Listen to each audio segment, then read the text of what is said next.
Hello students, welcome to Eklavya study point. आज की इस वीडियो में देखेंगे हम इकोनॉमिक सब्जेक्ट। बुक आपकी है समष्टि अर्थशास्त्र। चैप्टर लास्ट है इस बुक का, ये भुगतान से। इससे पहले के सारे चैप्टर हम कंप्लीट कर चुके हैं, तो आप प्लेलिस्ट में जाकर देख सकते हैं। टेलीग्राम चैनल ज्वाइन कर लें हमारा, जो क्लास 12 एसपी न्यू ग्रुप नाम से। यहाँ पे आपको सारे पीडीएफ नोट्स मिल जाएंगे। जो भी एग्जाम से संबंधित अपडेट है वो दे दी जाएगी, और जितने भी हमारे लेक्चर आते हैं चैनल पे उन सबके वीडियो लिंक्स भी आपको यहाँ पे प्रोवाइड करा दिए जाएंगे। तो अपडेट रहने के लिए आप जो है टेलीग्राम चैनल जो जरूर ज्वाइन कर लें। इंस्टाग्राम पे फॉलो कर लें, यूजर आईडी है एकलव्य स्टडी पॉइंट। जो भी आपके क्वेश्चन है आप हमसे यहाँ पर पूछ सकते हैं।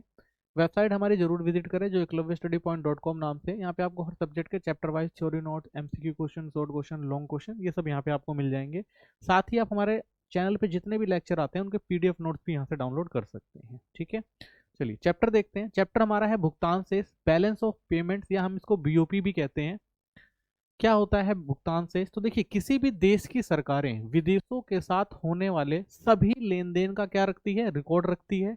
इस पूरे रिकॉर्ड को क्या कहा जाता है? भुगतान शेष कहा जाता है। तो हर एक देश की सरकार क्या करती है भाई? विदेशों के साथ जो भी लेन देन हो रहा है उसका पूरा एक रिकॉर्ड रखा जाता है, और उस रिकॉर्ड को हम क्या कहते हैं? भुगतान शेष। यह एक ऐसा बयान या स्टेटमेंट होता है जिसमें एक तय समय, जैसे एक साल के दौरान, देश के निवासियों और विदेशों के निवासियों के बीच हुए सभी आर्थिक लेन देन दर्ज होते हैं। ठीक है, हमारे देश के जो निवासी हैं और बाहर जो लोग रह रहे हैं, यहाँ से बाहर जो पैसा गया या जो भी वस्तु गई और जो बाहर से देश के अंदर आई, उन सब चीजों को क्या किया जाता है? स्टेटमेंट के तौर पर या बयान के तौर पर रिकॉर्ड किया जाता है सरकारों के द्वारा। इन लेन देन में शामिल हो सकते हैं, तो कौन कौन सी चीज शामिल हो सकती है? तो वस्तु और सेवाओं की खरीद फरोख्त इसमें चालू जो रखी जाती है। धन का जो भी लेन देन हो रहा है, संपत्ति, शेयर, बॉन्ड, जो भी खरीद फरोख्त होती है, उन सबको इस रिकॉर्ड में रखा जाता है। सरकार, कंपनियों और व्यक्तियों द्वारा विदेशों से किए गए सभी लेन देन को भी इसके अंदर रिकॉर्ड किया जाता है। मतलब भुगतान शेष यह बताता है कि देश के लोग, कंपनियां, सरकार विदेशों से कितना पैसा भेज रहे हैं और कितना पैसा प्राप्त कर रहे हैं। ठीक है, तो इन सब चीजों का रिकॉर्ड जो है आपके भुगतान शेष में रखा जाता है। भुगतान शेष में आर्थिक लेन देन किन किन चीजों का होता है? तो आप देखेंगे, आर्थिक लेन देन की वे गतिविधियां होती हैं जिसमें पैसे का लेन देन होता है और समान सेवाएं या संपत्ति की मालिकाना हक का आदान प्रदान होता है। तो आर्थिक लेन देन क्या है भाई? आप पैसा ले रहे हैं, प्रॉपर्टी ले रहे हैं, शेयर ले रहे हैं, तो ये जो सारे लेन देन होते हैं उन्हें हम क्या कहते हैं? आर्थिक लेन देन कहते हैं। ठीक है, वो देश के अंदर हो रहे हो या देश के बाहर हो रहे हो। ये जो लेन देन होते हैं वो किनके बीच हो सकते हैं? तो आप देखेंगे, देश के लोग और विदेशों के जो लोग होते हैं वो आपस में लेन देन करते हैं वस्तुओं का और सेवाओं का। देश की कंपनियां और विदेश की कंपनियां जो होती हैं वो भी क्या करती हैं? लेन देन। यानी व्यक्ति भी आपस में लेन देन करते हैं, कंपनियां भी लेन देन करती हैं एक देश से दूसरे देश से। एक देश की सरकार और दूसरे देश की सरकार भी बहुत सारी चीजों का लेन देन करते हैं। इन सभी अंतर्राष्ट्रीय लेन देन को भुगतान संतुलन में दर्ज किया जाता है। तो ये जितनी भी चीजें हैं उन सब चीजों को आप भुगतान संतुलन कहें या भुगतान शेष में जो है वो दर्ज किया जाता है। भुगतान शेष खाते के घटक कौन कौन से होते हैं? तो देखिए, कौन कौन सी चीजें भुगतान शेष में रखी जाती हैं, तो उसमें बहुत सारे घटक हैं। तो पहला घटक अगर आप देखेंगे तो वस्तुओं का निर्यात आयात, जो दृश्य लेन देन होता है, यानी जो चीजें हमें दिखती हैं, बाहर जा रही हैं और आ रही हैं, उनको शामिल किया जाता है भुगतान शेष के अंदर। तो इसमें सामान का आयात निर्यात शामिल होता है, जैसे कपड़े हो गए, गेहूं, कार, मशीनें आदि। तो इन्हें दृश्य इसलिए कहा जाता है क्योंकि ये देखे, छुए और गिने जा सकते हैं। ठीक है, तो वस्तुओं का आयात निर्यात, यानी जो वस्तुएं आ रही हैं, जा रही हैं, इनको हम देख सकते हैं, छू सकते हैं, गिन सकते हैं। तो ये क्या होती है? दृश्य होती है, यानी देखने जाने वाली चीज होती है। कस्टम अधिकारी इनका रिकॉर्ड रखते हैं। तो जो भी चीजें आती हैं किसी देश के अंदर या जाती हैं, तो एक कस्टम विभाग होता है, वो इनको सबको रिकॉर्ड करता है कि भाई कितनी वस्तु आ रही हैं, जा रही हैं। दूसरी आपकी आती है सेवाओं का निर्यात और आयात होता है। ये अदृश्य लेन देन होते हैं, इनको हम देख नहीं सकते लेकिन ये भी लेन देन होते हैं। इनमें सेवाओं का आयात निर्यात शामिल होता है, जैसे सॉफ्टवेयर सेवाएं, बैंकिंग, इंश्योरेंस, शिपिंग, टूरिज्म आदि। ठीक है, तो एक देश की कंपनी दूसरे देश की कंपनी में सब चीज करती है। हम लोग भी फॉरेन बहुत सारी ऐसी कंपनी हमारे देश के अंदर है जिनसे हम बहुत सारी सेवाएं लेते हैं। ठीक है, जैसे गूगल हो गया, चैट जीपीटी वगैरह हो गया, ऐसे बहुत सारे जो है हम यूज करते हैं, या माइक्रोसॉफ्ट की जो सेवाएं वगैरह हम लेते हैं। तो ये सारी चीजें जो होती हैं सेवाओं के रूप में होती हैं, जो एक देश से दूसरे देश में ली और दी जाती है। इनको देखा नहीं जा सकता, ठीक है, लेकिन ये भी आर्थिक लेन देन के अंदर आती हैं। इन्हें अदृश्य इसलिए कहते हैं क्योंकि सेवाएं दिखाई नहीं देती, तो ये हमें दिखाई नहीं देती, हम सिर्फ क्या करते हैं? इसको कंज्यूम करते हैं। पूंजीगत प्राप्तियां में भुगतान भी आते हैं इसके अंदर। तो ये लेन देन संपत्ति और निवेश से जुड़े होते हैं। ठीक है, अगर हम कोई प्रॉपर्टी खरीद रहे हैं या किसी प्रॉपर्टी में निवेश कर रहे हैं, तो वो चीज इसके अंदर शामिल होती है। तो पूंजी प्राप्तियां क्या होती हैं? पैसे में बढ़ोतरी होती है इससे, ठीक है। जैसे विदेशी कर्ज, विदेशी लोगों को संपत्ति बेचना, तो इससे क्या होता है? पैसे जो है हमारे पास आते हैं, पैसों में बढ़ोतरी होती है, ठीक है। पैसा क्या होता है? देश के अंदर आता है, ठीक है। अगर हम कर्ज ले रहे हैं या विदेशी लोगों को अपनी संपत्ति बेच रहे हैं, तो ये क्या होता है? पैसा आता है हमारे देश के अंदर।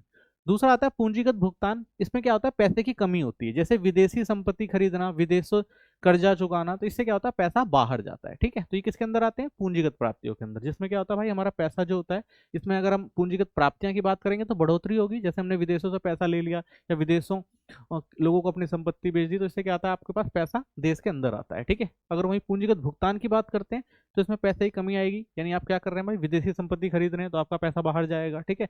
विदेशी कर्जा चुका रहे हैं तो पैसा आपका क्या होता है? बाहर जाता है। तो इसे क्या कहते हैं? पूंजीगत प्राप्तियां। फिर आता है एक पक्षीय हस्तांतरण या अप्रदित हस्तांतरण या यूनिलेटरल ट्रांसफर भी कहा जाता है। ये क्या होता है?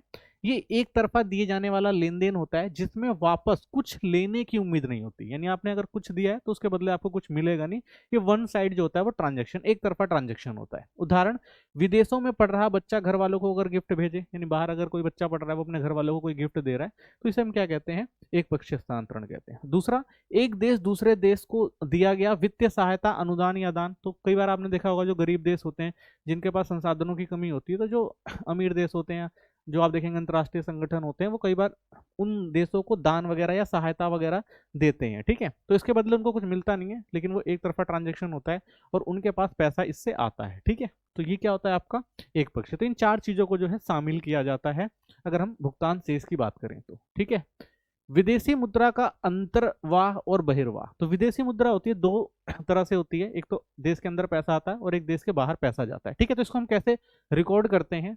तो जब कोई देश अंतर्राष्ट्रीय व्यापार या निवेश करता है तब विदेशी मुद्रा देश में आती है या जाती है, क्योंकि हम अंतर्राष्ट्रीय स्तर पर जो भी लेन देन करते हैं वो हम डॉलर में करते हैं, ठीक है। ये हमने पिछले चैप्टर में देखा था ना। तो जो डॉलर होता है वो कई कारणों से देश के अंदर आता भी है और देश के बाहर जाता भी है, ठीक है। तो ये सारे कारण जो होते हैं वो क्या कहलाते हैं? अंतर्विवाह और बहिर्विवाह, ठीक है। यानी अंतर्वाह मतलब क्या होता है? आना, और बहिर्वाह का मतलब होता है बाहर जाना। तो विदेशी मुद्रा देश में आना तो अंतर्वाह कहलाता है, इसे इनफ्लो कहते हैं। यानी विदेशी मुद्रा अगर देश के अंदर आ रही है तो क्या है? वो अंतर्वाह है, ठीक है। इसे इनफ्लो कहा जाता है। जब भारत निर्यात करता है, कोई विदेशी भारत में निवेश करता है, ठीक है, तो दो तरह से पैसा आएगा। या तो हम अपने सामान को बाहर भेजेंगे तो उसके बदले हमें डॉलर मिलेगा, ठीक है। या कोई विदेशी भारत में क्या करता है? इन्वेस्टमेंट करता है, तो डॉलर जो है भारत में आता है। विदेशी मुद्रा देश के बाहर जाना बहिर्वाह होता है, आउटफ्लो होता है। यानी विदेशी मुद्रा जब बाहर जाती है जो हमारे पास रखी होती है, तो इसमें क्या होता है? भारत आयात करता है, यानी भारत कोई बाहर से चीज मंगा रहा है तो डॉलर में भाई खर्चा करके लाना पड़ता है, तो इससे क्या हमारे पास जो विदेशी मुद्रा होती है वो हमें बाहर देनी पड़ती है। भारतीय लोग विदेश में निवेश करते हैं, या हम बाहर अगर कहीं भी इन्वेस्टमेंट करना चाहते हैं तो उसके लिए भी हमें क्या करना पड़ता है भाई? जो हमारी डॉलर होता है हमारे पास रिजर्व में रखा होता है उसे हमें देना पड़ता है, ठीक है। भुगतान से इसकी संरचना, अब स्ट्रक्चर देखते हैं बीओपी का क्या होता है।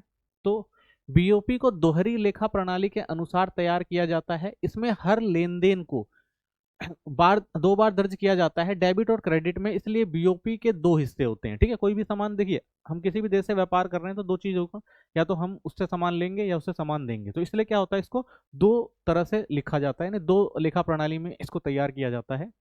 तो इसमें सबसे पहला आता है देनदारी, ठीक है, जिसे हम क्या कहते हैं? Debit side. यहाँ सारे आउटफ्लो, विदेशी मुद्रा बाहर जाना दर्ज होता है, यानी हम जितना पैसा बाहर भेज रहे हैं उसे हम किसमें? देनदारी यानी डेबिट साइड में रखते हैं। उदाहरण, भारत यदि अमेरिका से सामान खरीदता है तो भारत से डॉलर बाहर जाएगा, तो उसे हम क्या कहेंगे? डेबिट, ठीक है। अगर हमारे देश का पैसा बाहर जा रहा है तो हमने क्या कहा? डेबिट। दूसरा होता है लेनदारी, इसे क्रेडिट साइड कहा जाता है। यानी दूसरा क्या होता है भाई? हमारे देश के अंदर पैसा आ रहा होता है, यानी यहाँ सारे इनफ्लो, विदेशी मुद्रा का अंदर आना दर्ज होता है। भारत अमेरिका को सामान बेचे और डॉलर भारत आएगा, तो इसे क्या कहा जाता है? क्रेडिट, ठीक है। तो ये याद रखना है कि भुगतान शेष की दो संरचना होती है, स्ट्रक्चर दो प्रकार का होता है। एक में आता है आपकी देनदारी, एक में आता है लेनदारी। देनदारी जो होती है उसे हम क्या कहते हैं? डेबिट कहते हैं, और लेनदारी जो होती है उसे हम क्या कहते हैं? क्रेडिट कहते हैं, ठीक है। तो ये चीज आपको याद रखनी है। अब बीओपी एक स्वयं संतुलन खाता क्यों है? ठीक है, स्वयं संतुलन क्या होता है? तो देखिए, बीओपी भी संतुलन परीक्षण की तरह दोहरी लेखा प्रणाली का पालन करता है, लेकिन वास्तविक परिस्थितियों में कभी कभी दोनों पक्ष बराबर नहीं होते। तो देखिए, बीओपी जो होता है वो संतुलित होना बहुत जरूरी है, ठीक है, संतुलित होना क्यों जरूरी है? क्योंकि देखिए, हम कोई भी सामान विदेश से लाते हैं या विदेश में भेजते हैं तो उसके लिए क्या होती है भाई, क्रेडिबिलिटी चाहिए होती है कि हमारा जो व्यापार है बिल्कुल सही चल रहा है। ठीक है, मान लीजिए अगर हमारा बार बार ही अगर हमारे पास घाटा होता रहे, हमारा जो हमारा व्यापार संतुलन है, या हम कहते हैं हमारा जो भुगतान शेष है वो अगर घाटे में जाता रहेगा, तो उससे क्या होगा भाई, हमारी क्रेडिबिलिटी खराब होगी और लोग हमें लोन नहीं देंगे। ठीक है, या लोग हमारे से लेन देन नहीं करेंगे। तो इसलिए हमें क्या करना पड़ता है भाई, जो भी हमारा भुगतान शेष होता है उसको बैलेंस करके चलना पड़ता है। ठीक है, तो इसलिए बीओपी अगर आप देखेंगे तीन परिस्थितियों में हो सकता है। तो कोई भी बाहरी लेन देन होता है, ऐसा नहीं भाई हमेशा बैलेंस में हो। कई बार जो होता है वो तीन स्थितियां देखी जाती हैं। तो तीन स्थितियां कुछ भी हो सकती हैं बीओपी की। आप देखेंगे एक संतुलित बीओपी होता है, ठीक है ना, बैलेंस। इसमें आप देखेंगे क्रेडिट साइड डेबिट साइड के बराबर होगी। ठीक है, जितना लेनदारी है उतनी ही देनदारी है, तो इसे हम क्या कहते हैं, संतुलित बीओपी कहते हैं। ठीक है, इसका होना बहुत जरूरी होता है। ठीक है ना, अंतरराष्ट्रीय स्तर पर अगर हम लेन देन कर रहे हैं तो हमारा बीओपी का संतुलन होना बहुत जरूरी है। सेकंड होता है अधिशेष बीओपी। अब क्रेडिट साइड जो होती है आपकी वो ज्यादा होती है और डेबिट साइड कम होती है। ठीक है, यानी आप क्रेडिट साइड आपकी ज्यादा है और डेबिट कम है, यानी आपके पास पैसा ज्यादा आ रहा है, अब कम पैसा जो है बाहर भेज रहे हैं। तो ऐसे में क्या होगा, देश में विदेशी मुद्रा ज्यादा आ रही है। ठीक है, तो विदेशों से हमारे पास पैसा क्या आ रहा है, ज्यादा आ रहा है। तीसरी स्थिति क्या हो सकती है, घाटा बीओपी हो सकता है। ठीक है, इसमें क्या होता है, क्रेडिट साइड जो होती है वो कम होती है, डेबिट साइड ज्यादा होती है। तो इसमें क्या होगा, देश से विदेशी मुद्रा ज्यादा बाहर जा रही होती है। ठीक है, तो इसमें आप देखेंगे ये दोनों स्थितियां जो थोड़ी खतरनाक हो सकती हैं। ठीक है, ये वाली स्थिति ज्यादा बेटर होती है, ये सरप्लस वाली ठीक होती है, लेकिन इसको भी बैलेंस करना पड़ता है। ठीक है, तो बीओपी हमारा बैलेंस होना बहुत जरूरी है। यानी अंतरराष्ट्रीय स्तर पर अगर हम लेन देन कर रहे हैं तो बीओपी को हमेशा में क्या करना पड़ता है भाई, बैलेंस करके चलना पड़ता है। ठीक है, तो व्यापार संतुलन बीओटी क्या होता है? ठीक है, तो एक हमारा बीओटी भी होता है। व्यापार संतुलन क्या होता है उसको भी समझ लेते हैं। तो व्यापार संतुलन किसी देश की वस्तुओं के निर्यात और वस्तुओं के आयात के बीच का अंतर होता है। यानी कितना सामान हमने बाहर भेजा और कितना सामान हमारे देश के अंदर आया, उसके बीच का जो अंतर है उसे हम क्या कहते हैं, व्यापार संतुलन कहते हैं।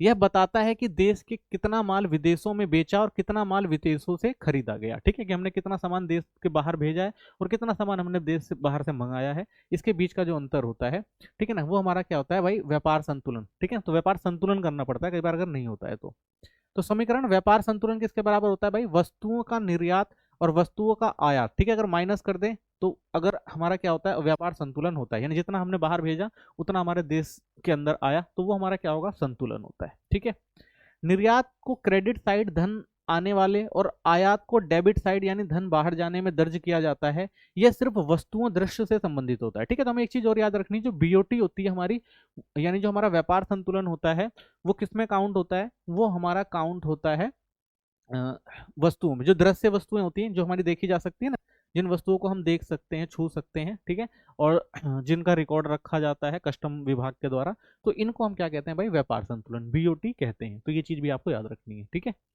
अब आता है व्यापार संतुलन की स्थिति क्या होती है। तो निर्यात और आयात बराबर, देखिए वैसे तीन स्थितियां होती हैं, व्यापार संतुलन की भी तीन स्थितियां होती हैं, लेकिन कई बार आप देखेंगे भाई निर्यात और आयात जो होता है वो बराबर नहीं होता। तो इसलिए व्यापार संतुलन दो प्रकार से हम देख सकते हैं। ठीक है, व्यापार अधिशेष अनुकूल व्यापार संतुलन इसे कहा जाता है।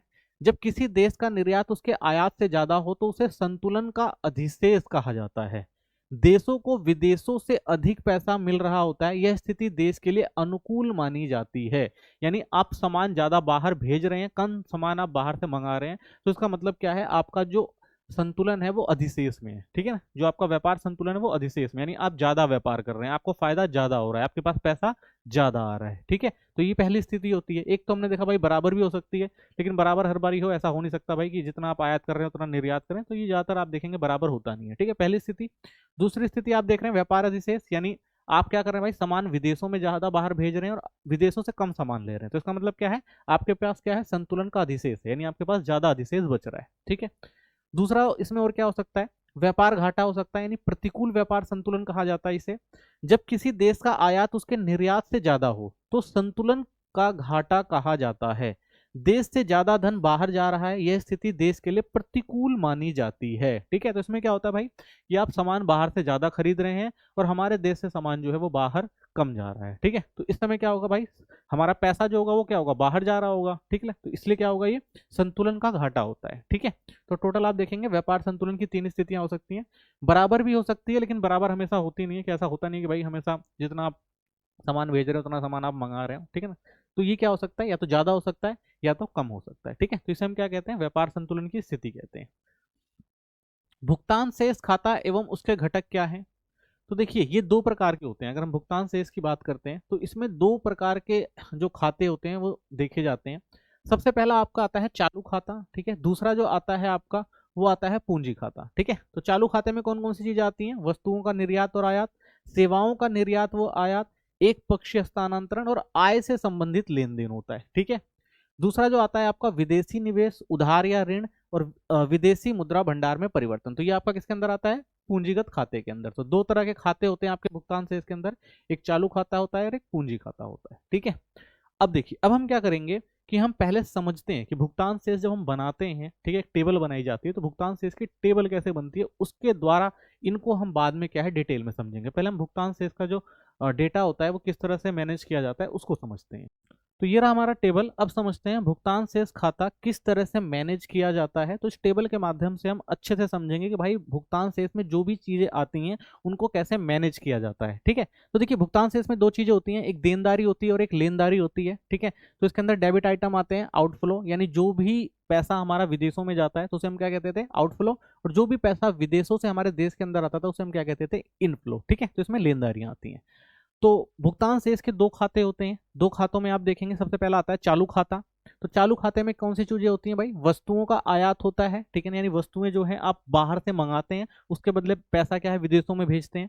ऐसे सेवाओं का आयात करते हैं तो पैसा आपका विदेश में जाता है, ठीक है। जैसे मान लीजिए आप माइक्रोसॉफ्ट, गूगल, चैट जीपीटी या कोई भी ऐसा जो पेड सॉफ्टवेयर यूज करते हैं तो उसके बदले में आपको सब्सक्रिप्शन लेना पड़ता है, तो वो पैसा कहाँ जाता है भाई? वो पैसा बाहर जाता है, ठीक है। तो आप सेवाओं का आयात करते हैं। विदेशों में एक पक्षीय हस्तांतरण, यानी आप विदेशों में क्या कर रहे हैं भाई? डोनेशन कर रहे हैं, गिफ्ट दे रहे हैं, तो वो पैसा भी क्या होता है भाई? वो बाहर की तरफ जाता है, ठीक है। आय से संबंधित विदेशों को दिया गया किराया या ब्याज, यानी आय से संबंधित जो भी चीजें हैं वो कहाँ जा रही हैं? विदेशों में जा रही हैं, तो वो किस में काउंट होता है? वो आपका देनदारी, आउटफ्लो में होता है, यानी पैसा कहाँ जा रहा होता है भाई? बाहर जा रहा होता है, ठीक है। ऐसे ही दो तरफा होता है, आपको पता ही है भाई कि जो हम भुगतान से इसकी बात करते हैं तो दो तरफा होता है। जैसे हमारी देनदारियां आती है वैसे हमारी लेनदारियां भी होती हैं सेम। इसमें क्या होता है? वस्तुओं का निर्यात किया जाता है, ठीक है। जो भी आपकी वस्तु है आप क्या कर रहे हैं भाई? बाहर भेज रहे हैं और उसके बदले पैसा आपका इनफ्लो आता है, ठीक है, तो क्रेडिट आइटम में गिना जाता है। ऐसे सेवाओं का भी निर्यात होता है। विदेशों से एक पक्षीय हस्तांतरण, यानी हमारे देश के अंदर भी बहुत सारी जो एजेंसियां या विदेशी लोग जो हैं पैसा भेजते हैं, किसके रूप में भाई? गिफ्ट के रूप में, डोनेशन के रूप में, तो वो हमारा किसके अंदर आता है? इनफ्लो के अंदर आता है। ऐसे आय से संबंधित चीजें होती हैं जो विदेशों से मिली किराया या ब्याज जो होता है वो किस में होता है? हमारा लेनदारी के अंदर आता है, ठीक है, क्योंकि हम क्या करते हैं? इससे पैसा बनाते हैं, ठीक है, इनफ्लो आता है, ठीक है। इनको डिटेल में हम आगे पढ़ेंगे, अभी आप इन चीजों को अच्छे से समझ लीजिए कि किन किन चीजों को जो है काउंट किया जाता है किसके अंदर? भुगतान शेष के अंदर, ठीक है।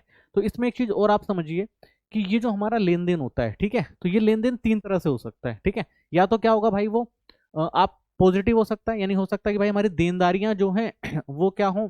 कम हो और लेनदारी ज्यादा हो, तो हमारा जो भुगतान शेष खाता होगा चालू खाते के अंदर, भुगतान शेष जो चालू खाता होगा उसमें आप देखेंगे जो हमारे आइटम होंगे वो क्या होंगे? पॉजिटिव में होंगे, प्लस में होंगे। यानी इसमें हम क्या कर रहे होंगे भाई कि हम हमारे यहाँ पैसा जो है ज्यादा आ रहा होगा। मान लीजिए पैसा हमारे पास 30 करोड़ आ रहा है, ठीक है, और हम बाहर जो भेज रहे हैं वो कितना? 20 करोड़ भेज रहे हैं, तो इसका मतलब क्या होगा? हमारा पॉजिटिव में हो सकता है, ठीक है। और चालू खाता हमारा नेगेटिव भी हो सकता है। नेगेटिव कैसे होगा भाई? मान लीजिए कि हमारी देनदारी ज्यादा है, यानी 30 करोड़ जो है वो हम पैसा बाहर भेज रहे हैं और 20 करोड़ ही हमारे देश के अंदर आ रहा है, तो ये नेगेटिव भी हो सकता है, ठीक है। या दोनों बराबर भी हो सकते हैं। मान लीजिए 30 करोड़ 30 करोड़, अगर दोनों तरफ का लेन देन है, दोनों दो तरफा लेन देन 30-30 करोड़ का है, तो बराबर भी हो सकता है, ठीक है। तो हमारा चालू खाता जो है वो पॉजिटिव भी हो सकता है, नेगेटिव भी हो सकता है और बराबर भी हो सकता है, ठीक है। ये चीज याद रखनी है।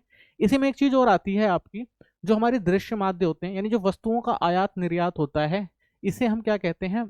व्यापार, ठीक है ना, व्यापार शेष कहते हैं या व्यापार संतुलन कहते हैं या बीओटी कहते हैं, ठीक है। तो ये भी हमारा क्या होता है? इसमें क्या होता है? जो वस्तुओं का आयात और निर्यात है उसको देखा जाता है।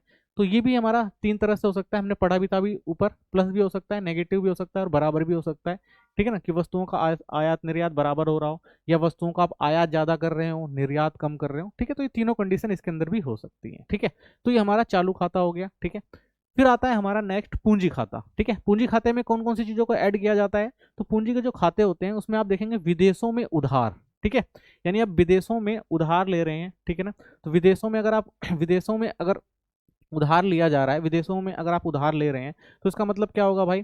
पैसा जो होगा विदेशों में, उधार का मतलब क्या है? विदेशों में आपने अपना पैसा जो है बाहर भेजा है, कर्जे के लिए, ठीक है ना। अगर किसी ने पैसा मांगा विदेश में तो आपको क्या किया, उसे पैसा दे दिया। तो विदेशों में उधार गया आपका, ठीक है ना, उधार जाएगा तो इसका मतलब क्या, आपका पैसा ही तो बाहर जा रहा है, ठीक है। तो आपकी पूंजी बाहर जा रही है क्योंकि डॉलर में भेजना पड़ेगा ना, तो विदेशों में उधार। या विदेशों में आप निवेश कर रहे हैं, यानी विदेशों में अगर आपने पैसा लगाया है तो यहाँ से भी क्या होगा, पैसा बाहर जाता है। तो इन्हें हम किस में काउंट करते हैं, पूंजीगत खाते के अंदर, ठीक है। लेकिन पैसा तो हमारा बाहर जा रहा होता है, बेशक से आप विदेशों में उधार दे रहे हो, ठीक है, और या विदेशों में आप निवेश कर रहे हो, तो ये सारा पैसा किसके अंदर काउंट किया जाता है, पूंजीगत खाते में, ठीक है। सेम एक तरफा जो हमारा था, और दूसरी तरफ अगर हम देखेंगे तो इसमें क्या होता है, विदेशों से उधार ले रहे हैं तो हमारे पास क्या आएगा, पैसा आएगा, इनफ्लो होगा। या विदेशी लोग हमारे देश के अंदर निवेश कर रहे हैं तो पैसा आएगा, ठीक है। तो ये हमारा क्या होता है, चालू खाता और पूंजीगत खाता, ठीक है। तो इन दोनों को मिला के हम क्या बनाते हैं, अपना भुगतान शेष बनाते हैं, ठीक है। तो इन चीजों को काउंट किया जाता है किसके अंदर, पूंजीगत खाते और चालू खाते को प्लस करके भुगतान शेष का ये पूरा का पूरा आपका जो डेटा बनता है, ठीक है। अब देखिए, भुगतान शेष का संतुलन होना बहुत जरूरी है, ठीक है। यानी मान लीजिए कि अगर आपका चालू खाता और पूंजी खाता, मान लीजिए चालू खाते में आपके 20 करोड़ आए हैं, ठीक है, और पूंजी खाते में आपके 10 करोड़ आए हैं, तो टोटल आपका भुगतान शेष कितना हो गया, अगर आप देखेंगे 30 करोड़ का, ठीक है। लेकिन वहीं यानी कि इसका मतलब क्या है, आपने बाहर से पैसा कितना लिया भाई, 30 करोड़। 30 करोड़ जो पैसा है जो है आपने, सॉरी, बाहर भेजा है, ठीक है। आपकी क्या है, आउटफ्लो, यानी आप पैसा जो है वो बाहर भेज रहे हैं। क्यों भेज रहे हैं, क्योंकि भाई आप चीजों का आयात ज्यादा कर रहे हैं या विदेशों में उधार या निवेश जो है कर रहे हैं। तो इसका मतलब आपको क्या है भाई, आपका जो अगर देखेंगे देनदारियां कितनी है, 30 करोड़ की है। वही जब हम लेनदारी की बात करते हैं, मान लीजिए क्रेडिट आइटम में ये वाला जो है पूंजीगत खाते में आपके कितना है, 15 करोड़ आए। और वहीं अगर हम देखते हैं विदेशों, यानी जो पूंजीगत खाता, चालू खाते में आपके 15 करोड़ है और पूंजीगत खाते में मान लीजिए आपके कितना है, 5 करोड़ आए, ठीक है। ये टोटल कितना हो गया भाई, 20 करोड़ हो गया, ठीक है। अब आप देखेंगे जो आपका भुगतान शेष है वो संतुलन में नहीं है, ठीक है। तो आपको क्या करना पड़ेगा भाई, इसको संतुलित करना बहुत जरूरी है, ठीक है। तो भुगतान शेष संतुलन में होता है तभी हमारी अंतर्राष्ट्रीय स्तर पर मान्यताएं होती हैं और तभी जो हमारी क्रेडिबिलिटी भी अच्छी रहती है। तो इसको मैनेज करना बहुत जरूरी है, ठीक है, इनको बैलेंस करना बहुत जरूरी है। तो ठीक है, तो अब इसको बैलेंस कैसे किया जाएगा, देखिए हम जो है देनदारी हमारी कितनी है, 30 करोड़ की है, यानी हमारा पैसा 30 करोड़ बाहर जा रहा है, लेकिन हमारे पास आया कितना है भाई, 20 करोड़। अब इसको मैनेज कैसे किया जाए, 30 और 20 करोड़ को, ठीक है। तो इसका तरीका होता है, ठीक है, तरीका क्या होता है कि हमारे पास क्या होता है भाई, रिजर्व में जो होता है, सरकारों के पास बहुत सारा पैसा पड़ा होता है, ठीक है। अब सरकार को क्या करना पड़ेगा भाई, इस रिजर्व से पैसा निकाल के इसको बैलेंस करना पड़ेगा, ठीक है। तो अब रिजर्व में जो हमारे पास पैसा बहुत सारा पड़ा हुआ है, तो यहाँ से गवर्नमेंट क्या करेगी भाई, 10 करोड़ जो है यहाँ पर भेज देगी, ठीक है। तो 10 करोड़ यहाँ पे भेजा और यहाँ पे कितना हो गया, 30 करोड़, ठीक है। 30 करोड़ हो गया। अब देखिए दोनों बैलेंस हो गया, 30 करोड़ 30 करोड़, ठीक है। तो ये क्या था, पैसा आया है तो इसलिए किसके अंदर हो गया भाई, लेनदारी के अंदर हो गया, ठीक है। तो 30 करोड़ हो गया। तो इस तरह से क्या किया जाता है, बैलेंस किया जाता है, ठीक है। लेकिन मान लीजिए ऐसी स्थिति आ जाए, ठीक है, स्थिति क्या आ जाए कि यहाँ पर जो है भाई 30 करोड़ रुपए पड़े हुए हैं और यहाँ पर जो है वो क्या है, 20 करोड़ है। यानी अब देखेंगे आप कि भाई बैलेंस करना है हमें, ठीक है। यानी हमारे पास जो आया है कितना है, आया हमारे पास 30 करोड़ है और हमने भेजा 20 करोड़ है, तो हमारे पास बच गया भाई 10 करोड़, जो हमारे पास क्या है वो सरप्लस है, ठीक है। यानी हमारे पास 10 करोड़ बचा हुआ है। अब इसका क्या करें, तो देखिए जैसे हमने क्या किया था भाई, विदेशी मुद्रा भंडार से निकासी करी थी, यानी विदेशी भंडार से हमने पैसा लिया और लेके यहाँ पे रख के और उसके बाद इन दोनों को बैलेंस कर दिया था। अब यहीं पे जब हमारे पास पैसा, यानी क्यों, क्योंकि हमारे पास नेगेटिव में था ना, तो इसलिए हमने 10 करोड़ यहाँ से निकाला और निकालने के बाद क्या किया, यहाँ रख के इसको मैनेज करके 30-30 करोड़ कर दिया था, ठीक है। लेकिन अब अगली कंडीशन क्या है, अगली कंडीशन में आप देख रहे हैं यहाँ पर आपके पास कम नहीं है बल्कि आपके पास ज्यादा है, यानी 10 करोड़ आप देख रहे हैं प्लस है आपके पास। तो अब आप क्या करेंगे, तो आपको वही करना पड़ेगा कि जो विदेशी मुद्रा भंडार है उसमें आप बढ़ोतरी करेंगे, ठीक है। तो विदेशी मुद्रा भंडार, यानी पहले आपने क्या किया था भाई, आपकी कमी थी तो आपने क्या किया भाई, इस विदेशी मुद्रा भंडार से निकाला था, लेकिन अब आपके पास अगर ज्यादा हो जाता है तो आप क्या करते हैं, दोबारा से इस विदेशी मुद्रा भंडार में पैसा डाल देते हैं, ठीक है। तो इसलिए आप देखेंगे क्योंकि भाई यहां से लिया गया था तो पैसा आया था, तो इसलिए ये क्या होता है भाई, आपका लेनदारी के अंदर आता है, ठीक है ना। और वहीं जब पैसा आपके पास सरप्लस में बचा हुआ है 10 करोड़, तो आप विदेशी मुद्रा भंडार में बढ़ोतरी करते हैं, इसको डाल देते हैं, तो यहाँ से पैसा क्या हुआ है, निकल कर यहाँ पर गया है ना, तो इसलिए इसे क्या कहा जाता है, विदेशी मुद्रा भंडार में बढ़ोतरी। और पैसा जो होता है आप कहाँ से जाता है, डेबिट आइटम यानी देनदारी में से जाता है, ठीक है। तो ये चीज आपको अच्छे से याद रखनी है, ठीक है, समझ में आ गया, ठीक है। तो अब देखिए इन चीजों को कहा क्या जाता है, तो देखिए अगर आप देखेंगे ये जो है ये चीज हो रही है, इसको मैनेज किया जा रहा है, क्योंकि इसको मैनेज किया जाता है इसलिए इसे क्या कहा जाता है, समायोजन मदे, ठीक है। तो इसको क्या किया जाता है भाई, इसको कंट्रोल किया जा रहा है इसलिए इसको क्या कहा जाता है, समायोजन मदे। यानी कि भाई अगर यहाँ पर पैसा कम पड़ रहा है, ठीक है ना, अगर पैसा नेगेटिव में है तो विदेशी भंडार से निकाल के यहाँ पर डाला जाएगा, ठीक है। लेकिन वहीं अगर इस वाले इन खाते में आप देखते हैं, यानी जो टोटल आपका खाता है, अगर इसमें क्या हो जाता है, पॉजिटिव में आ जाता है पैसा, तो वो क्या किया जाता है भाई, तो उस पैसे को, जब पॉजिटिव में होता है तो उस पैसे को क्या करता है भाई, विदेशी मुद्रा भंडार में बढ़ोतरी करने के लिए दोबारा से वापस भेज दिया जाता है। ठीक है, तो इसलिए ये जो चीजें होती हैं मैनेज करी जाती है ना, तो इसलिए जब इसको मैनेज किया जा रहा है तो इसलिए इसे क्या कहा जाता है, समायोजन मदे। ठीक है, तो ये चीज आपको याद रखनी है। और ऊपर की चीज जो होती है भाई, इसमें कुछ इंटरफेयर नहीं होता, ये अपने आप चलती हैं, स्वतः चलती हैं, तो इसलिए इनको क्या कहा जाता है, ये स्वतः मदे होती हैं। ठीक है, तो ये जो पूरी चीज है, यानी पूंजी चालू खाता प्लस पूंजीगत खाता, इसमें जो भी लेन देन होता है वो स्वैत मदे कहलाती हैं, और ये जो होती हैं वो समायोजन मदे। ठीक है, ये क्यों कराई जाती है कि जब इनमें डिसबैलेंस होता है, यानी आपका चालू और पूंजी खाते में जब आप डिसबैलेंस देखते हैं, यानी लेनदारी और देनदारियों में जब डिफरेंस आता है, तो उस डिफरेंस को पूरा करने के लिए हम समायोजन मदों का उपयोग करके उसको बैलेंस करने का काम करते हैं। ठीक है, तो ये चीज आपको बिल्कुल सही से याद रखनी है। ठीक है, अब इसके अंदर क्या होता है, तो इसीलिए क्या कहा जाता है भाई, ये देख रहे हैं, ये जो लाइन है, ये लाइन, इस लाइन के ऊपर की जो होती है उसे अबव द लाइन कहते हैं, और नीचे वाली जो मदे होती हैं उसे बिलो द लाइन कहते हैं। ठीक है, तो इसके ऊपर आप देखेंगे ये सारी जो है किसके अंदर है, अबव द लाइन के अंदर आती है, ये बिलो द लाइन के अंदर आती है। ठीक है, तो ये चीजें आपको बिल्कुल ध्यान से समझना है। तो ये पूरी की पूरी टेबल जो है, यही जो आपका भुगतान शेष खाता है उसके अंदर यही सारी चीजें जो आती हैं। ठीक है, इनको आप अच्छे से समझ लेंगे तो आराम से आपका चैप्टर खत्म है। ठीक है, अब इन सब चीजों को हम क्या करेंगे, डिटेल में पढ़ेंगे। ठीक है, तो इसको हमने क्या किया, एक ओवरव्यू देख लिया है कि भाई भुगतान शेष खाता कैसे बनता है, तो इस तरह से आप देखेंगे भुगतान शेष खाता बनता है। अब इसको हम स्टेप बाय स्टेप जो है अच्छे से पढ़ते हैं। ठीक है, तो सबसे पहले चालू खाता हमने देखा था, जो हमारा करंट अकाउंट था। तो चालू खाता एक ऐसा खाता है जिसमें किसी देश द्वारा एक निश्चित समय अवधि में वस्तुओं, सेवाओं और एक पक्षीय हस्तांतरण से संबंधित वास्तविक प्राप्तियां और भुगतानों को दर्ज किया जाता है। ठीक है, हमने देखा था कैपिटल अकाउंट में क्या होता है भाई, जो भी वस्तु सेवाएं का जो भी हम क्या करते हैं भाई, आयात करते हैं या निर्यात करते हैं, वो चालू खाते के अंदर रखी जाती हैं। तो चालू खाते के मुख्य घटक कौन से हैं, वस्तुओं का निर्यात और आयात, सेवाओं का निर्यात और आयात, एक पक्षीय हस्तांतरण जैसे विदेशों से आया उपहार, सहायता या पेंशन हो गई, आय प्राप्ति या भुगतान जैसे विदेशों से ब्याज, लाभ और वेतन आदि। ठीक है, तो इन चार चीजों से आपके चालू खाते के मुख्य घटक बनते हैं। ठीक है, तो इसमें क्या होता है भाई, आयात और निर्यात होता है। अब आता है वस्तुओं का निर्यात और आयात क्या होता है, तो देखिए इसमें सामान का अंतर्राष्ट्रीय व्यापार शामिल होता है, जैसे कपड़ा हो गया, मशीनें हो गया, पेट्रोल आदि, ये सारी चीजें क्या होती हैं भाई, आप आयात करते हैं या निर्यात करते हैं। ठीक है, जब भारत सामान आयात करता है, विदेशी मुद्रा बाहर जाती है। ठीक है, विदेशी मुद्रा बाहर जाती है, तो हमने देखा था ना डेबिट साइड में उसको रखा था, जब पैसा हमारा बाहर जा रहा था तो हमने उसको डेबिट साइड में रखा था। जब भारत सामान निर्यात करता है, विदेशी मुद्रा कहां पर आती है भाई, अंदर आती है, देश के अंदर आती है, तो इसको हमने किसके अंदर रखा था, क्रेडिट आइटम के अंदर रखा था। ठीक है, तो ये चीज हमने टेबल में देखी थी ना, सेम वैसे का वैसा ये रहता है। व्यापार संतुलन क्या होता है, बीओटी हमने देखा था ना, तो हमारे दृश्यमान निर्यात माइनस दृश्यमान आयात कर देते हैं, यानी जितना हमारा सामान गया था उतना ही सामान अगर हमारा आया है तो हमारा क्या होता है भाई, वो व्यापार संतुलन होता है, बीओटी कहा जाता है। ठीक है, तो ये चीज भी हमने देखी थी। तो बीओटी में हम किसको, सिर्फ दृश्यमान जो हमारी निर्यात और आयात होता है उसको लेते हैं। ठीक है, तो ये भी हमने देखा था। फिर आता है सेवाओं का निर्यात और आयात, तो सेवाएं, इस सेवाओं का लेन देन होता है, जैसे बैंकिंग, बीमा, शिपिंग, आईटी सर्विसेज आदि, ये सब भी चीजें पता है आपको कि भाई जो भी सेवाओं का हम लेन देन करते हैं वो किस में आता है, सेवाओं के आयात और निर्यात के अंदर आता है। ठीक है, सेवाएं दिखाई नहीं देती इसलिए इसे अदृश्य व्यापार भी कहा जाता है। ठीक है, सेवाएं खरीदने पर, यानी सेवाएं अगर आप खरीद रहे हैं तो डेबिट साइड के अंदर आएगा, वहीं सेवाएं अगर आप बेच रहे हैं, एक्सपोर्ट कर रहे हैं, तो वो क्रेडिट साइड के अंदर आता है। ठीक है, तो ये हमने देखा था टेबल के अंदर। ठीक है, अदृश्य व्यापार संतुलन क्या होता है, तो अदृश्य निर्यात में से आप अदृश्य आयात माइनस कर देंगे तो अदृश्य व्यापार संतुलन हो जाता है। ठीक है, एक पक्षीय स्थानांतरण क्या होता है, ये वे लेन देन है जिसमें बदले में कुछ नहीं मिलता। ठीक है, यानी आप क्या करेंगे भाई, देंगे तो उसके बदले में आपको कुछ नहीं मिलेगा। विदेशों में बेटा अपने माता पिता को पैसे भेज रहा है, ठीक है, या विदेशी सरकार भारत को अनुदान या सहायता दे रही है, एनजीओ को आप विदेशी डोनेशन मिलता है, आपने देखा होगा। विदेशों से मिलने वाला पैसा जो होता है वो क्रेडिट साइड के अंदर आता है, और विदेशों में भेजा गया पैसा जो होता है वो डेबिट साइड में आता है। ठीक है, तो एक तरफा स्थानांतरण, यानी आपने कुछ दिया और वापस आपको मिलेगा नहीं। देश में अगर आपके किसी ने क्या किया भाई, अनुदान दिया, दान दिया, चैरिटी दी, तो देश के अंदर क्या होगा भाई, पैसा आपका आएगा तो उसे हम क्रेडिट कहेंगे। वहीं हम दूसरे देशों को अगर वही चीज कर रहे हैं, गिफ्ट दे रहे हैं, अनुदान दे रहे हैं, तो हमारा किस में आता है, डेबिट आइटम में आता है। ठीक है, तो यह भी अदृश्य मदों में शामिल माना जाता है। ठीक है, तो इसे भी आप कह सकते हैं भाई ये भी अदृश्य मदें ही होती हैं। आय से संबंधित लेन देन क्या होता है, तो यह निवेश आय से जुड़ा होता है, जैसे ब्याज हो गया, लाभ हो गया, किराया हो गया, तो इन सब चीजों को जो हम आय से संबंधित लेन देन कहते हैं। ठीक है, यदि भारत को विदेश से ऐसी आय मिले तो उसे क्रेडिट कहा जाएगा, यदि भारत विदेशों को ऐसी आय भेजे तो उसे क्या कहा जाता है, डेबिट कहा जाता है। ठीक है, ये चीज हमने टेबल में भी देखी थी।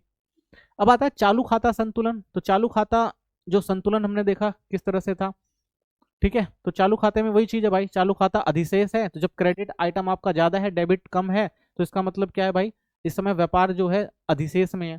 और जब चालू खाता संतुलन में होता है, यानी जब आपका क्रेडिट आइटम और डेबिट आइटम दोनों बराबर हो जाए चालू खाते के, ठीक है। और ऐसे ही जब चालू खाता जो होता है आपका क्रेडिट आइटम और जो होता है वो कम होता है, डेबिट आइटम ज्यादा होता है, तो फिर क्या होता है, चालू खाता जो होता है वो घाटे में आ जाता है, ठीक है। तो ये वही सब चीजें हैं जो हमने पढ़ी थी, ठीक है। तो इसमें कौन कौन सी चीजें आती हैं, वही निर्यात और आयात, ठीक है ना। अंतर्व्याह बाहर वाह जो होता है बराबर हो जाए, निर्यात आयात के बराबर हो जाए, तो वो संतुलन में होता है। तो मेल हमें ये याद रखना है कि जब क्रेडिट आइटम और डेबिट आइटम हमारे बराबर होते हैं, तो व्यापार जो होता है, जो हमारा भुगतान खाता होता है, वो संतुलन में होता है, ठीक है। अब समझते हैं पूंजीगत खाता क्या होता है। तो देखिए, पूंजीगत खाता उन सभी लेन देन को दर्ज कराता है जिसमें देश की संपत्तियां, देनदारियों में विदेश के साथ संबंध में कोई बढ़ोतरी या कमी कर दी है। तो इसमें क्या आएगा हमारा भाई, कि हमारी जो भी हमारे पास प्रॉपर्टी है या जो भी हमारे पास संपत्ति है, उसमें क्या होगा, देनदारी में कमी होती है।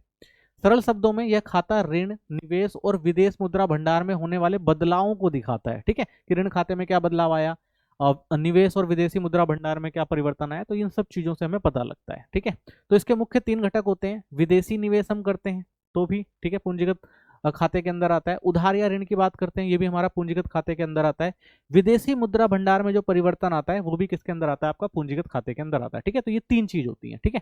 अब इनको समझते हैं। तो सबसे पहले विदेशी निवेश क्या है। तो विदेशी निवेश आपके जो होते हैं वो 2 प्रकार के होते हैं। तो विदेशों में जो आप निवेश करते हैं वो 2 प्रकार से करते हैं। सबसे पहला आपका आता है प्रत्यक्ष विदेशी निवेश, जिसे आप एफडीआई कहते हैं।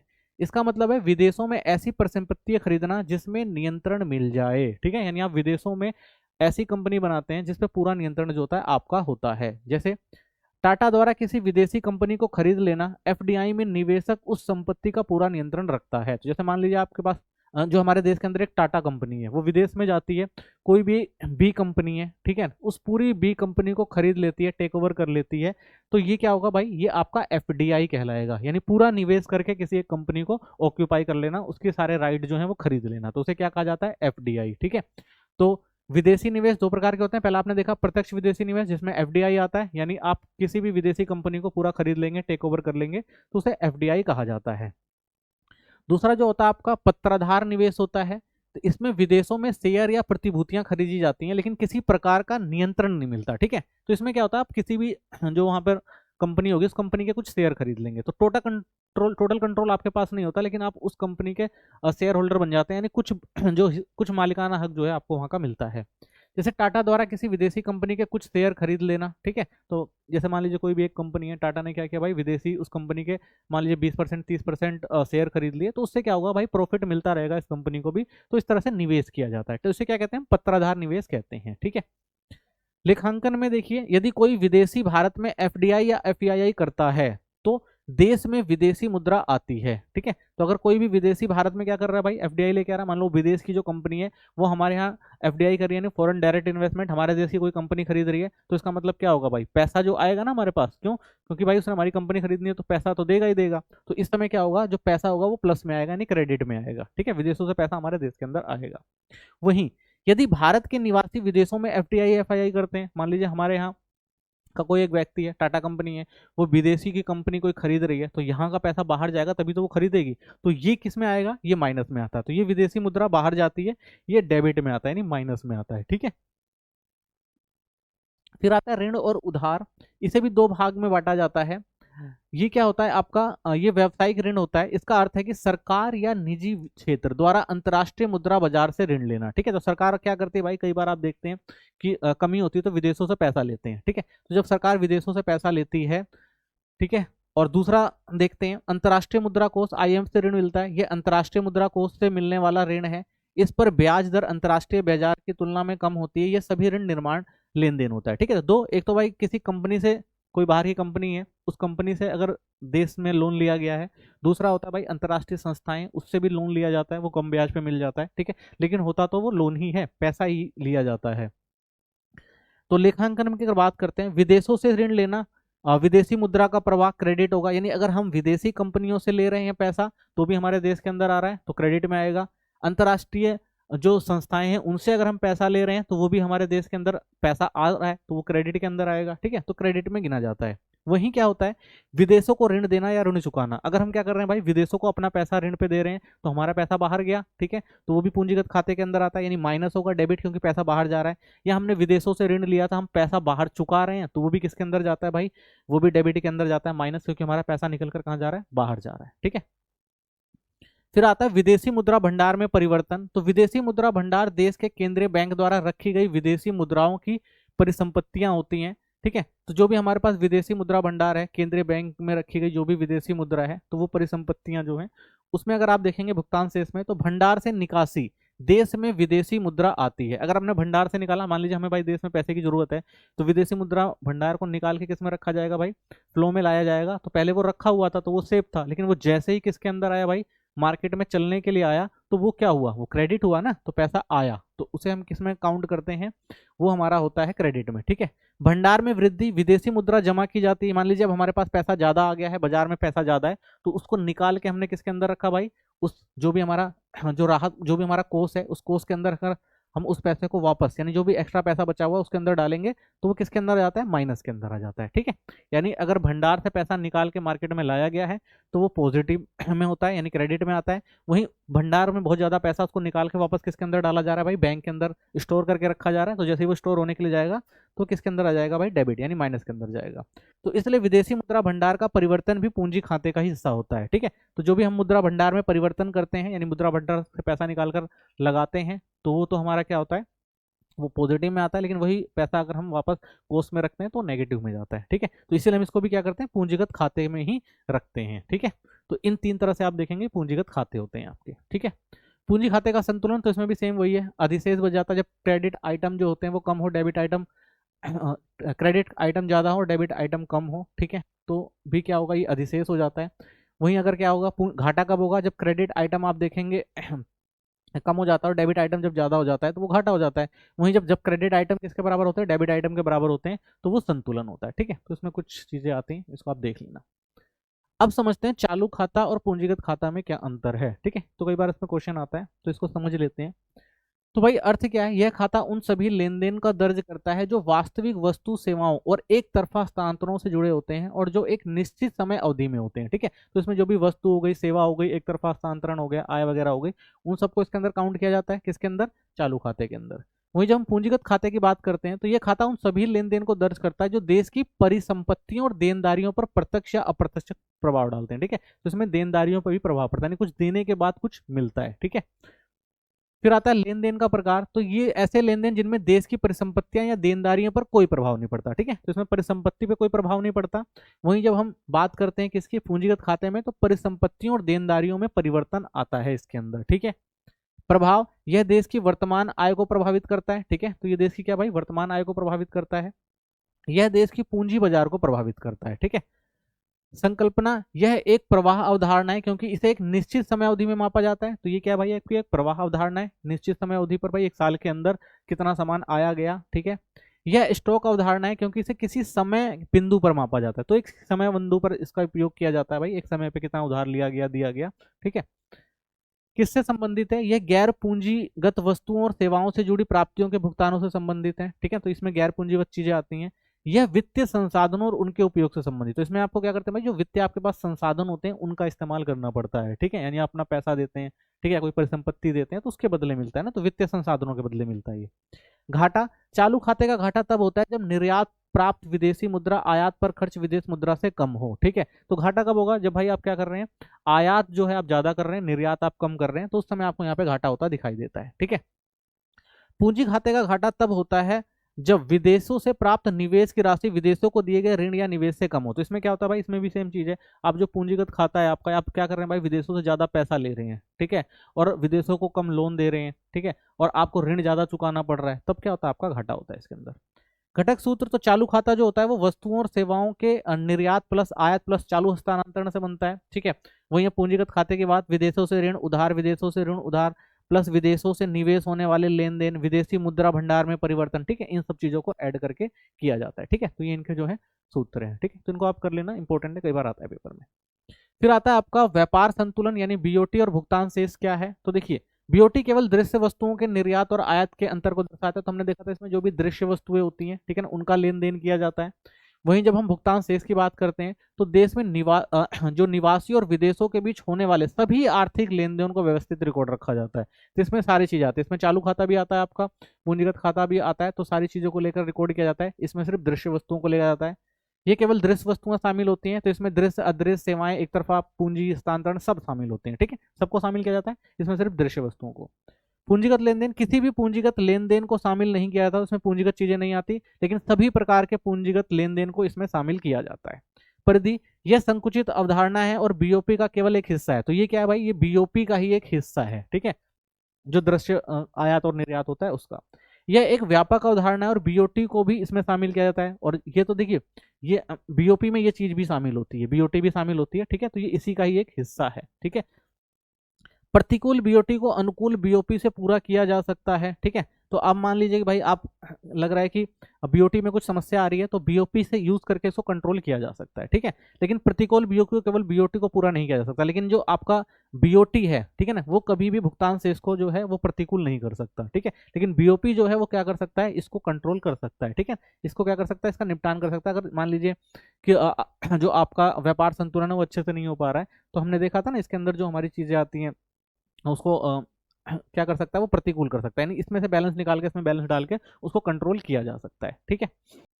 आइए अब समझते हैं कि स्वायत्त मदे और समायोजन मदे क्या होती हैं। तो टेबल हमने देखा था ना, दो चीजें थी टेबल में, एक जो थी हमारी समायोजन मद थी और एक जो थी हमारी स्वायत्त मद थी, ठीक है। तो एक लाइन हमने बनाई थी, लाइन के ऊपर आपने देखा था स्वायत्त मदे होती थी और लाइन के नीचे हमने देखा था समायोजन मदे होती थी, ठीक है। इनको और डिटेल में देख लेते हैं एक बारी। तो स्वायत्त मदे क्या होती हैं, ये वे अंतर्राष्ट्रीय लेन देन है जो लाभ कमाने के लिए किए जाते हैं। तो टोटल जो होता है, आप ने देखा था पूंजीगत खाते थे आपके, जो चालू खाते थे, उसमें जो भी लेनदारियां और देनदारियां हो रही थी, तो वो सारी किसके लिए होती हैं भाई, वो लाभ कमाने के लिए होती हैं। ये स्वतः चलती हैं, इस पर किसी का कंट्रोल नहीं होता, ठीक है।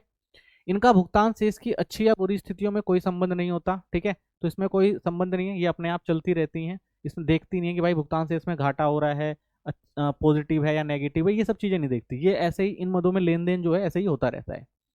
इन्हें रेखा के ऊपर मदे अबव द लाइन कहते हैं, ठीक है, हमने देखा था जो स्वतः चल रही हैं तो वो लाइन से ऊपर की होती थी। उदाहरण जैसे आप देखते थे, निर्यात हो गया, आयात हो गया, निजी निवेश हो गया, विदेशी संस्थाओं द्वारा भारत में निवेश आदि, तो ये सारी चीजें आपने देखी थी किसके अंदर आती थी, स्वैत मदों के अंदर आती थी, ठीक है। इसमें क्या था, यदि स्वैत प्राप्तियां, ठीक है ना, स्वैत भुगतान से कम हो तो बीओपी में घाटा होता है, यानी आपकी जो प्राप्तियां हैं वो कम हैं और जो भुगतान है वो ज्यादा है। तो इसका मतलब आप देखेंगे बीओपी जो था आपका क्या हो जाता था, घाटे में जाता था, ठीक है। तो ये जो आप देखेंगे स्वायत्त मदे थी। अब दूसरी जो थी वो समायोजन मदे, हमने एक लाइन खींची थी, लाइन के नीचे हमने देखा था ना समायोजन मदे थी। अब समायोजन मदे क्या करती हैं, तो ये लेन देन सरकार या आरबीआई द्वारा बीओपी को संतुलित करने के लिए किया जाता है, ठीक है। तो इसको कौन देखता है, इनको सरकार या आरबीआई देखती है, ताकि जो आपकी स्वायत्त मदे हैं जो ऊपर की अबव द लाइन है उनको कंट्रोल में किया जा सके, ठीक है, उनको बैलेंस किया जा सके। उद्देश्य क्या होता है, बीओपी को घाटे या अधिशेष को ठीक करना होता है, ठीक है। तो बैलेंस करने का मतलब है, अगर पॉजिटिव है तो उसको इक्वल टू के बराबर में लाना है, अगर नेगेटिव भी है तो भी इसको इक्वल टू के बराबर में लेके आना है, ठीक है। यानी संतुलन करने का काम जो करती हैं वो समायोजन मदे करती हैं, ठीक है। इन्हें रेखा के नीचे की मदा यानी बिलो द लाइन आइटम कहा जाता है, ठीक है, ये हमने देखा था टेबल के अंदर। उदाहरण विदेशी मुद्रा भंडार का उपयोग किया जाता था ना, यानी अगर क्या है, अगर वो नेगेटिव में जा रही है तो क्या करना पड़ता था भाई, विदेशी मुद्रा भंडार से पैसा निकाल के उसको बैलेंस करना पड़ता था। अगर वो पॉजिटिव में होती थी तो उस पैसे को निकाल के रिजर्व में रख के क्या करना पड़ता था, उसको बराबर करना पड़ता था, ठीक है। तो इसमें अंतर्राष्ट्रीय ऋण लेना हो गया या आधिकारिक लेन देन आरबीआई के जो सौदे हो गए, तो इन सब चीजों को जो है करके कंट्रोल किया जाता है, ठीक है।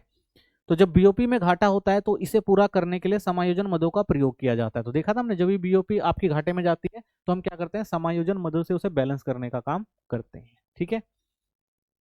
इनके बीच में अंतर देख लेते हैं। वे अंतर्राष्ट्रीय लेन देन जो लाभ कमाने या आर्थिक उद्देश्य के लिए किए जाते हैं बीओपी की स्थिति पर निर्भर करते हैं, ठीक है। तो ये हमारे स्वायत्त होते हैं, जो भी हमारा बीओपी में लेन देन होता है, ठीक है, अंतर्राष्ट्रीय लेन देन, वो सारी स्वायत्त मदों के अंदर आता है। ये वे लेन देन जो घाटे या अधिशेष को पूरा करने के लिए किए जाते हैं ताकि भुगतान संतुलन बना रहा। हम देखते हैं तो समायोजन मदे क्या होती हैं, तो ये अगर घाटा हो रहा है या अधिशेष हो रहा है तो उसको किस तरह से संतुलन किया जाए, ये समायोजन मदों का काम होता है। स्वायत्त लेन देन बीओपी की स्थिति पर निर्भर करता है, तो इसमें स्वायत्त लेन देन होता है, कोई बाहरी प्रभाव नहीं होता। समायोजन लेन देन बीओपी में संतुलन बनाए रखने के लिए किया जाता है, ठीक है, तो इसको करना पड़ता है और ये स्वायत्त होता है। स्वैत लेन दोनों चालू खाते व पूंजी खातों में होता है, तो ये दोनों खातों में होता है। समायोजन लेन देन केवल पूंजी खातों में दर्ज होता है, लेकिन इसको हम क्या करते हैं, पूंजीगत खाते में दर्ज करते हैं। ठीक है, ये चीज हमने देखी थी।